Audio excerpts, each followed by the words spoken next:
Hello students, in this video I will solve the example 9 of the exercise 1.3. Very important question of the chapter. It is very useful and considered as an important question for board exams too. ठीक है, तो ये आपको बहुत ही ध्यान से समझना है और याद रखना है क्योंकि ये एग्जाम ओरिएंटेड क्वेश्चन है और most of the maths teacher का फेवरेट सम है। ठीक है, तो आप देखते हैं कैसे सॉल्व करेंगे। ये क्वेश्चन समझते हैं। क्वेश्चन क्या है?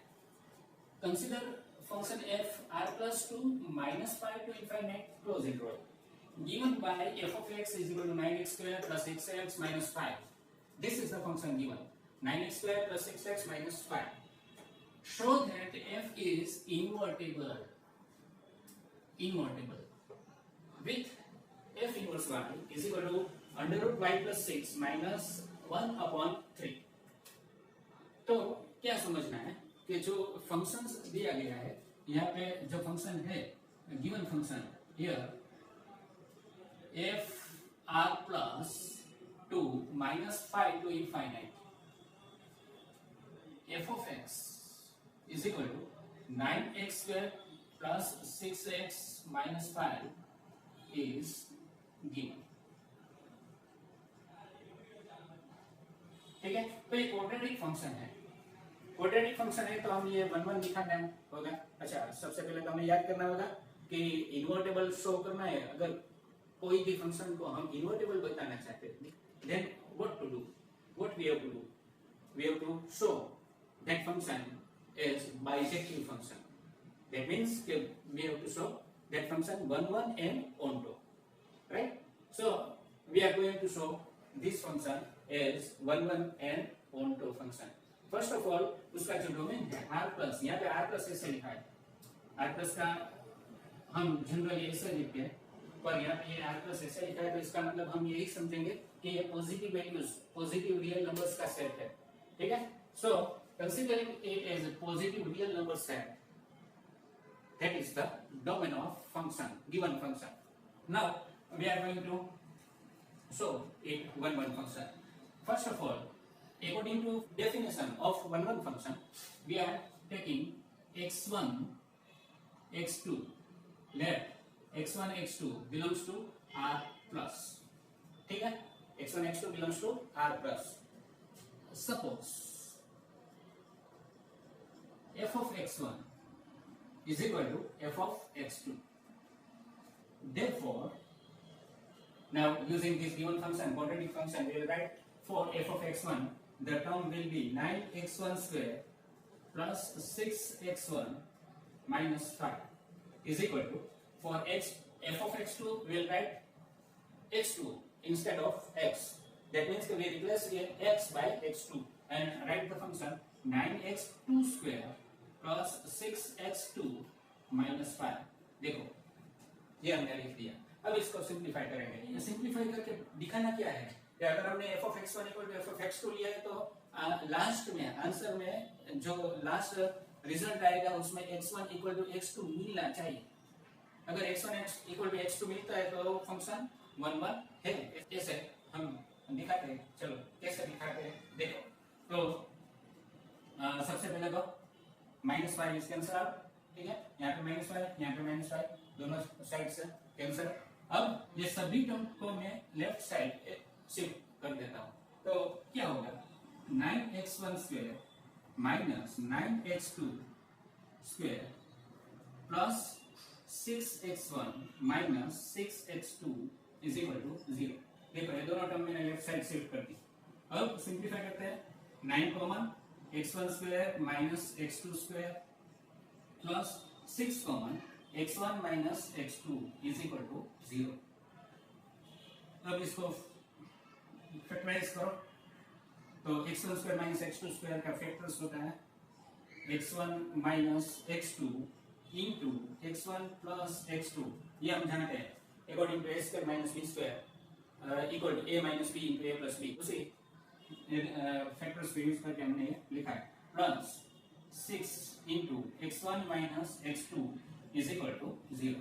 देखो अब इस ये दोनों टर्म में से x1 माइनस x2 यहाँ पे भी है, यहाँ पे भी है, तो ये कॉमन ले लो तो x1 minus x2 common, remaining term 9 into x1 plus x2, 9 into x1 plus x2, और यहाँ पे प्लस 6 बचेगा, प्लस 6 इज इक्वल टू 0। तो गया फैक्टर्स। अब मित्रों ये सोचो आप कि ये जो सेकंड फैक्टर है जो मैंने स्क्वायर ब्रैकेट में लिखा है, क्या वो 0 हो सकता है? देखो यहाँ पे दो फैक्टर है, एक है x1 माइनस x2 एंड दूसरा वाला है सेकंड। तो ये मल्टीप्लिकेशन में है ना, product of this two factor is 0। It means कि x1 minus x2 is equal to 0 और 9x1 plus 9x2 plus 6 equal to 0। अब मैंने अभी पूछा कि ये टर्म 0 हो सकती है कि नहीं है? आपने सोच लिया है, आपने सही सोचा है। क्या सही सोचा है कि ये 0 नहीं हो सकता। क्यों? क्योंकि हमने ये एज्यूम किया है कि x1 x2 जो है वो r प्लस में है। x1 x2 कहाँ पे है? r प्लस में है। देखो तो ये पॉजिटिव नंबर है। अगर पॉजिटिव नंबर है तो उसका समेशन क्या होगा? उसका एडिशन पॉजिटिव ही आएगा। तो ये 0 नहीं हो सकता। ठीक है, तो हम यहाँ पे लिखेंगे but 9x1 plus 9x2 plus 6 is not equal to 0 because x1 and x2 belongs to r plus. ठीक है, तो ये 0 नहीं हो सकता। तो अब ये 0 होगा, ये टर्म 0 हो सकती है क्योंकि ये सब्ट्रैक्शन में है। अगर दोनों इक्वल वैल्यू है तो x1 minus x2 equal to 0 होगा। ठीक है, तो अगर ये 0 हो रहे हैं तो हमें क्या मिला? x1 इक्वल टू x2 मिला। देखो यही तो हमें चाहिए था कि अगर हमने ये एज्यूम किया है f of x1 equal to f of x2, then we have to show x1 equal to x2. Thus, it is shown. And therefore, f of x1 is equal to f of x2 implies x1 is equal to x2. Thus, f is 1 function.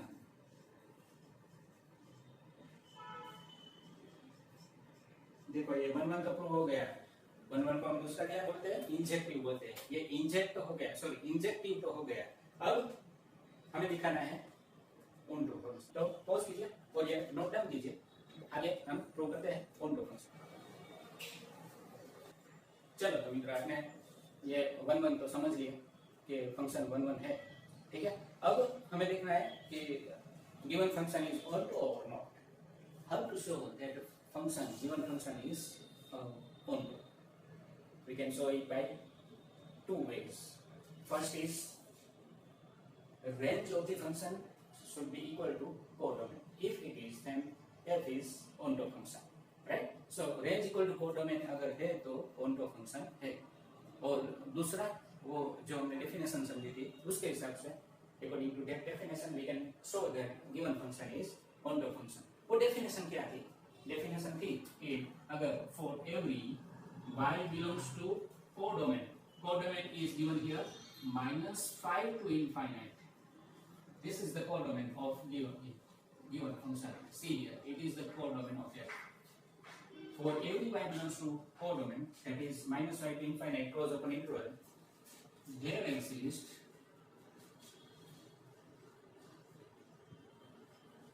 any x belongs to domain, where domain is given r plus such that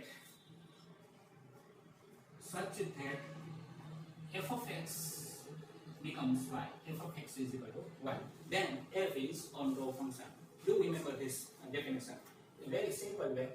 First you have to take the values from codomain, then for that value you have to find value in the domain, that is here r plus, such that if you use that both value x and y, value of x and y, you will find f of x equal to y, then it is on the function for every y belongs to codomain. Do remember, right?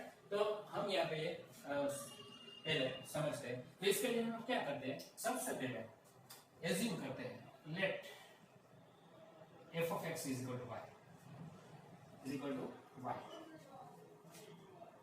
Okay. Now we have to find x from it, this term. How can we find x from quadratic equation term? तो हम क्या करेंगे, इसको ऐसे quadratic equation form में convert करेंगे. 9x² + 6x minus 5 minus y equal to 0. देखो ये क्वाड्रेटिक इक्वेशन बन गया. ठीक है. तो अब इसको हम कंसीडर करें कि यहाँ पे a इज इक्वल टू 9 है.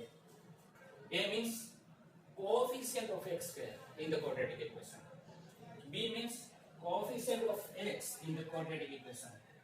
And C means constant term of the quadratic equation, which is here minus 5 minus y. You have to take a minus because the general term of quadratic equation is ax² plus bx plus c equal to 0. All the plus terms are there. So we have to take minus here. C is equal to minus y minus y. Okay. A equal to 9, b equal to 6, c equal to minus y minus y. ले लिया. अब x find करना है. तो x find करने की formula हमारे पास है कि now x is equal to minus b plus और minus under root b upon 2a. Then according to this formula x is equal to minus 6 b equal to 6 plus और minus under root d. d means what? b square minus 4ac. We know d is equal to what? b is equal to b square minus 4ac. This is the discriminant formula. So put it here. b square equal to 6 square minus 4a equal to 9 and c minus 5 minus y. This is the c under root. Now upon 2 into a. 2 into a means 9. देखो ये हमें x मिलेगा. इसको simplify करते हैं तो x मिलेगा. ठीक है. तो आगे हम सिंप्लीफाई करेंगे. पोज कीजिए, देखते हैं इसका सिंप्लीफिकेशन क्या आता है. Therefore x is equal to minus 6 plus और माइनस ये होगा 36 माइनस यहाँ से कॉमन लेंगे तो माइनस कॉमन लेंगे तो यहाँ पे प्लस हो जाएगा. तो 36 प्लस 36 अगेन यहाँ पे 36 9 4 36 इंटू 5 प्लस y हो जाएगा. 5 प्लस y हो जाएगा. क्या किया हमने? ये जो स्क्वायर रूट है उसके अंदर ये 6 स्क्वायर 36 हो गया. ये ब्रैकेट है, ब्रैकेट में दोनों टर्म माइनस है तो माइनस कॉमन लिया. बाहर भी माइनस है तो माइनस माइनस क्या हो गया? प्लस हो गया. ठीक है. और 4 9 36 and bracket 5 plus y into bracket upon 2 9 18. 2 9 18. Now minus 6 plus और माइनस देखो यहाँ अंडर रूट में 36 कॉमन निकलेगा. ये 36 कॉमन ले लिया तो बाकी बचा 1 प्लस ये ब्रैकेट बाकी बचा 5 प्लस y. ठीक है. Upon 18 is equal to minus 6 plus और माइनस ये 36 का स्क्वायर रूट क्या होता है? अब ये दो टर्म प्रोडक्ट में है ना, मल्टीप्लिकेशन में है ना, तो उसका स्क्वायर रूट निकलता है. अगर किसी टर्म का तो निकालेंगे तो 36 का स्क्वायर रूट निकलता है 6. तो यहाँ लिखेंगे 6 into 1 plus 5 is 6 plus y. देखो ये जो है 6 स्क्वायर रूट निकल के आया है और ये ब्रैकेट है उसका स्क्वायर रूट नहीं निकला तो ऐसे ही रख देंगे. तो स्क्वायर रूट ऐसे बाकी रहेगा. अपॉन क्या होगा? 18 अपॉन 18. तो अब ये दो टर्म हुई उसमें से 6 कॉमन निकालो तो 6 कॉमन इंटू ब्रैकेट यहाँ पे बचेगा -1. यहाँ पे आएगा प्लस और माइनस अंडर रूट यहाँ पे आएगा y प्लस 6. ठीक है. ये मैंने पहले y लिखा बाद में 6 लिखा अपॉन 18. सो 6 1 6 6 3 18. देयरफॉर ये टर्म हमें मिलेगी ऐसे -1 प्लस और minus under root y plus 6 upon 3. देखो ये x की वैल्यू मिली हमें. अब जो हमें मैंने अभी भी यहाँ पे डेफिनेशन लिखी थी वो डेफिनेशन में ऐसे लिखा था कि for every y belongs to codomain. Codomain was -5 to infinity. There x belongs to R plus such that f of x is equal to y. तो हम जानते हैं कि ऑटो फंक्शन दिखाने की जो प्रोसेस है, प्रोसीजर है, method of calculation to show onto function is this one. तो यहाँ पे हमने पहले क्या किया, f of x equal to y assume किया और f of x equal to y लेके हमने x फाइंड किया। ये सभी प्रोसेस हमने प्रोसीजर कैलकुलेशन की जो मेथड की कैलकुलेशन की वो x फाइंड करने के लिए की, क्योंकि y तो हमें सभी वैल्यू कोडोमेन में से लेनी ही है, ठीक है, उसको कोई चेक नहीं करना है। चेक क्या करना है कि जो y की वैल्यू कोडोमेन में से लेते हैं उसके लिए for that value of y there must be exist value of x in the domain. तो इसके लिए हमने x फाइंड किया, तो x फाइंड कर दिया। अब हम y की वैल्यू यहाँ पे रखेंगे, तो y की वैल्यू क्या है -y टू इनफाइनाइट। तो ये सभी वैल्यूज के लिए x की वैल्यू हमें डोमेन में मिलनी चाहिए, r प्लस में मिलनी चाहिए, ठीक है। तो अब देखो कोई हमें सभी वैल्यू चेक नहीं करनी है, सिंपल लॉजिक लगाना है। सिंपल लॉजिक क्या है कि ये जो वैल्यू है ना -y टू इनफाइनाइट, तो अगर हम -y लेते हैं तो क्या होगा यहाँ पे, सिंपल लॉजिक -y को लिखो तो -5 प्लस 6 इज इक्वल टू 1। देखो ये 1 मिला, पॉजिटिव नंबर मिला, तो स्क्वायर रूट के अंदर जो पॉजिटिव नंबर आता है तो ये एग्जिस्ट करता है, स्क्वायर रूट का वैल्यू एग्जिस्ट करता है, तो ये डिफाइंड है। अगर जरा सोचो कि आपने अगर यहाँ पे -7 लिया होता तो क्या होता, यहाँ पे -7 लिया होता तो क्या होता, तो -7 प्लस 6 इज इक्वल टू -1 होता है। तो स्क्वायर रूट के अंदर नेगेटिव वैल्यू आती तो डिफाइंड ही नहीं होता, स्क्वायर रूट उसका तो रियल नंबर है ही नहीं।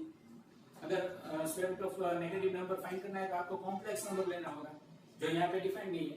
तो हमें जो कोडोमेन दिया गया है उसके हिसाब से हमें देखना है कि ये अंडर रूट डिफाइंड है कि नहीं, ठीक है, real number for real number exist करता है कि नहीं।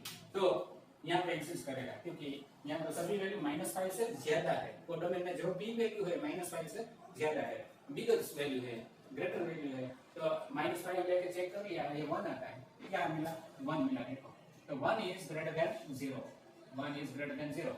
सो बाकी की सभी वैल्यू के लिए वो ग्रेटर देन 0 ही मिलेगा, आप चेक कर लेना। तो ये जो स्क्वायर रूट वाली टर्म मिली ये पॉजिटिव मिली।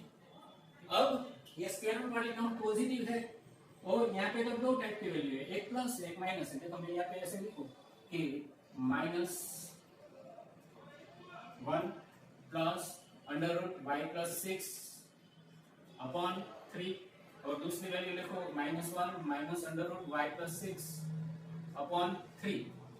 तो ये दोनों x की वैल्यू है, किसकी, x की वैल्यू है।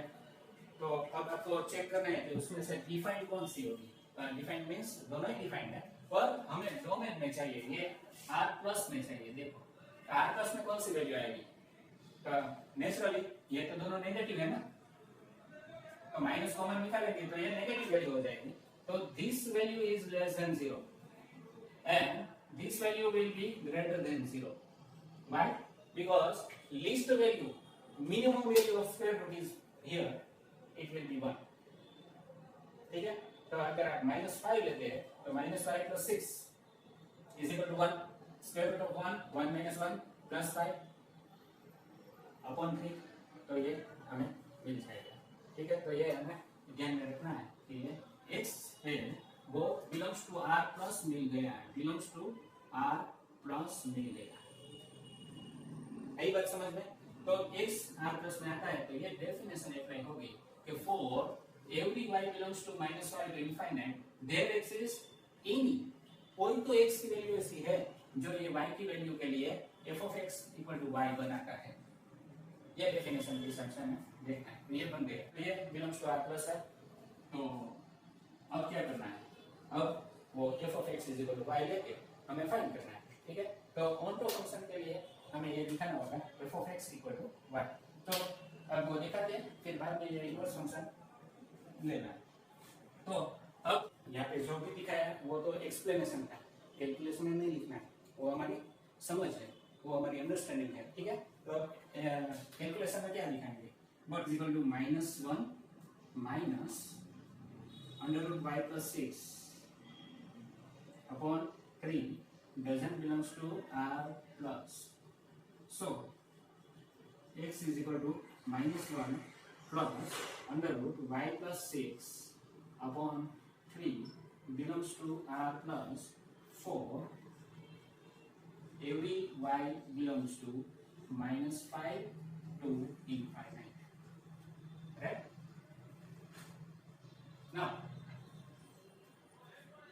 so f of x is equal to y. So taking f of x is equal to f of, अब ये x की वैल्यू जो हमने ली वो यहाँ पे रखनी माइनस, मैं ऐसे लिखूंगा y प्लस 6 -1 अपॉन 3. ठीक है, ऐसे लिखूंगा. अब मैं इसको एज्यूम करूंगा m under root y plus 6 -1 upon 3 is equal to m. तो f ऑफ m क्या होगा, जो फंक्शन था हमारा, क्या फंक्शन था, 9m square plus 6m minus 5. अब यहाँ पे मैं ये टर्म लिखूंगा under root y plus 6 -1 upon 3 whole square plus 6 under root y plus 6 -1 upon 3 -5. हम देखो इसको सिंप्लीफाई करेंगे. 9 into under root y plus 6 -1 whole square upon 9. देखो न्यूमरेटर को स्क्वायर किया, डिनोमिनेटर स्क्वायर किया, 3 square upon 9 plus 6 into under root y plus 6 -1 upon 3 -5. अब यहाँ पे 9 9 कैंसिल, यहाँ पे 3 2 are 6. ठीक है, तो अब इसको a minus b whole square के हिसाब से एक्सपांड करते हैं. तो consider it a minus b whole square. So according to that expansion y plus 6 whole square minus 2 under root y plus 6 into 1 plus 1 square. ठीक है, ये जो ब्रैकेट स्क्वायर है उसका स्क्वायर है, उसका एक्सपेंशन किया है हमने. 9 9 तो पहले ही कैंसिल हो गया, यहाँ पे 3 2 are 6. अब यहाँ पे क्या बाकी रहेगा, this term will be remaining term y plus 6 under root y plus 6 -1 -5. देखो अब इसका स्क्वायर हुआ तो स्क्वायर रूट निकल जाएगा. यहाँ पे -2 अंडर रूट y प्लस 6, यहाँ पे ये दो अभी 2 मिला ना, यहाँ पे ये 3 2 6 हुआ और 2 मिला तो यहाँ पे 2 लिखेंगे. तो 2 into under root y plus 6 -1 -5 -6. तो देखो ये -2 under root y plus 6 and plus 2 under root y plus 6 cancel, minus 6 plus 6 cancel, so remaining term is only y. तो ये हो गया f of x is equal to y. देखो हो गया. तो thus f is onto function. Thus f is onto function. तो ये कैलकुलेशन हमने दिखाई onto function के लिए. ठीक है, तो onto function हो गया. पहले भी दिखाया था. हो गया. ये 1 1 भी है, onto भी है, मतलब बाइसेक्टिव है. बाइसेक्टिव है तो इनवर्टेबल है. ठीक है, तो हम यहाँ पे लिखेंगे hence f इनवर्टेबल फंक्शन हो गया. अब हमें दिखाना है उसका इनवर्स ऑफ द फंक्शन क्या मिलेगा, वो हमें देखना है. तो वो तो बहुत ही सिंपल है. जो हमने x फाइंड किया ना, यहाँ पे ये देखो, ये x फाइंड किया ना, वही इनवर्स हो जाएगा.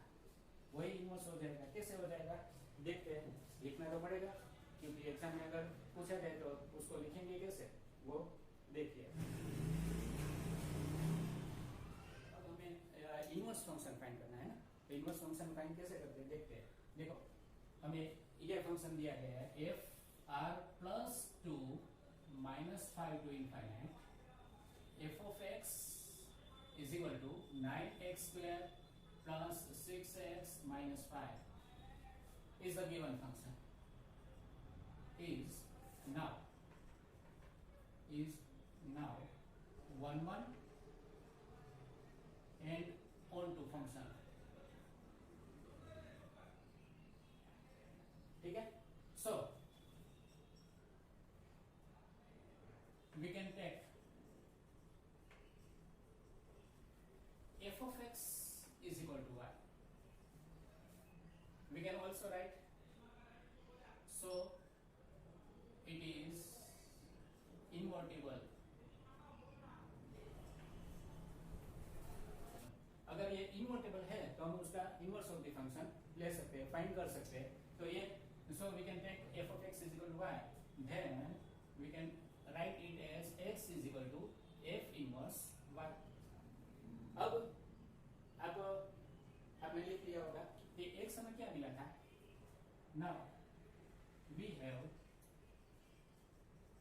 x is equal to under root y plus 6 minus 1 upon, we have x is equal to under root y plus 6 minus 1 upon 3 which is belongs to r plus. ठीक है.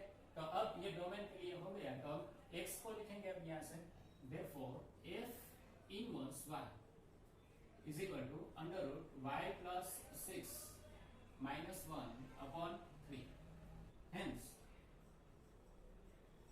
f inverse, देखो f inverse लिखते हैं तब हम domain change कर देते हैं, इंटरचेंज कर देते हैं. -5 to infinite 2 r plus f inverse y is equal to under root y plus 6 minus 1 upon 3. तो ये हो गया हमारा क्वेश्चन.